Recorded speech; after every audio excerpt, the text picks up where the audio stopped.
तो कुलदीप बिश्नोई ये तो अरिस्टोक्रेट हैं।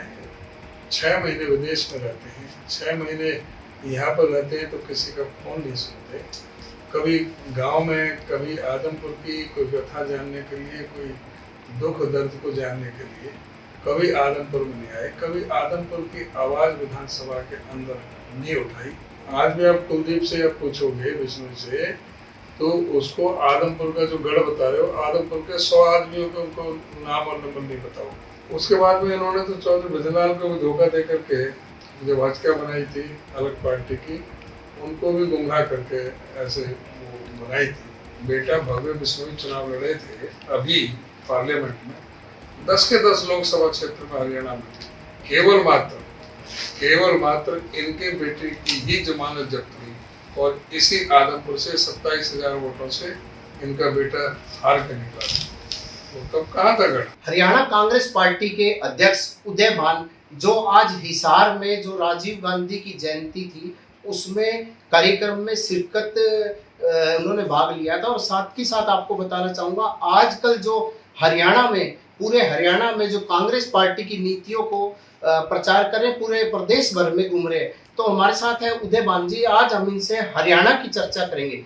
सर ये बताएं कि जो आदमपुर का आगे चुनाव हो सकता है तो कुलदीप गढ़ को कैसे तोड़ा जाएगा? तो मैं सोचता हूँ कुलदीप का तो कभी गढ़ रहा ही नहीं, ये कांग्रेस का गढ़ था। चौधरी भजनलाल का कह सकते हैं। चौधरी भजनलाल के विषय में और कुलदीप के विषय में दोनों अलग अलग है। चौधरी भजनलाल से इनका कहीं मेल नहीं खाता।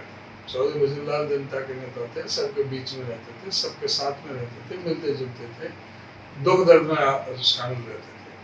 लेकिन जहाँ तक कुलदीप बिश्नोई, ये तो अरिस्टोक्रेट हैं। 6 महीने विदेश में रहते हैं, 6 महीने यहाँ पर रहते हैं तो किसी का फोन नहीं सुनते। कभी गांव में, कभी आदमपुर की कोई व्यथा जानने के लिए, कोई दुख दर्द को जानने के लिए कभी आदमपुर में नहीं आए, कभी आदमपुर की आवाज विधानसभा के अंदर नहीं उठाई। इनका अपना क्या योगदान है? ये कभी भी सड़क के संघर्ष के नेता, जमीन से जुड़े नेता रहे नहीं। आज भी आप कुलदीप से आप पूछोगे, बिश्नोई से, तो उसको आदमपुर का जो गढ़ बता रहे हो, आदमपुर के 100 आदमियों को उनको नाम और नंबर नहीं पता होगा, क्योंकि वो बिल्कुल कनेक्टिविटी उनकी है ही नहीं। वो दूसरे टाइप के नेता है। और कांग्रेस पार्टी के टिकट पर वो जीते।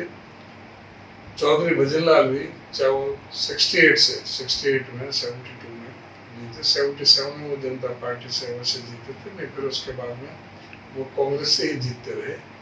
और 2005 तक वो कांग्रेस से जीते। उसके बाद में इन्होंने तो चौधरी भजनलाल को भी धोखा दे करके जो भाजपा बनाई थी अलग पार्टी की, उनको भी गुमराह करके ऐसे वो बनाई थी। और ये पूरी तरह से राजनीति में फेल है। ये तो एक लुढ़क में लूटा की तरह है।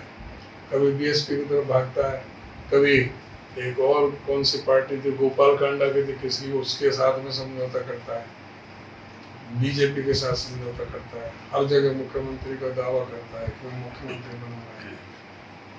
बीजेपी का भी जब कांग्रेस ज्वाइन करी, बीजेपी को छोड़ के कांग्रेस ज्वाइन करी, जब उस समय कह रहा था कि बीजेपी बहुत ही विश्वासघाती पार्टी है, इसने मेरी पीठ में छुरा घोंपा है, इसने आदमपुर की जनता के साथ, बिश्नोई समाज के साथ में धोखा दिया है। आज किस मुंह से चला?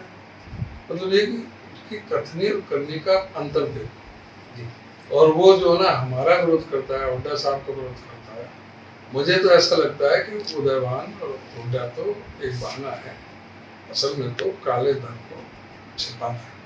और उसी दबाव में, उसी प्रेशर में, ईडी और सीबीआई के, बीजेपी के प्रेशर में ये ब्लैकमेल हुए हैं। इन्होंने उनके साथ में कोई डील की है, तभी इन्होंने पार्टी की पीठ में छुरा घोंपा, आदमपुर की जनता के साथ में विश्वासघात करने का काम किया। ये जो स्थायी आदमी है ही नहीं।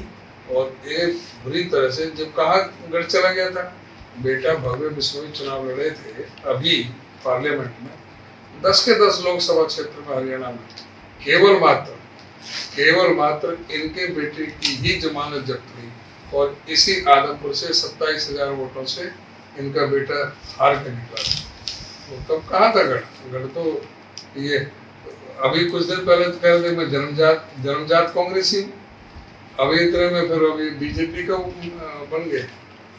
जी सर, आगे जैसे उपचुनाव हो सकते हैं, कांग्रेस पार्टी से संपत सिंह जी का, जयप्रकाश जी का नाम सामने आ रहे हैं, क्योंकि ये जाट समुदाय से संबंध रखते हैं, तो ऐसे में कोई नॉन जाट भी चेहरा उतारा जा सकता है कांग्रेस पार्टी से? देखिए अभी किसी के बारे में कोई फैसला नहीं, जाट भी हो सकता है, नॉन जाट भी हो सकता है, कोई भी हो सकता है, तो ये पार्टी फैसला लेगी। ये जो पार्टी है कोई एक वन मैन शो की किसी की ऐसी कोई जेजेपी एनएलओ जैसी पार्टी नहीं है।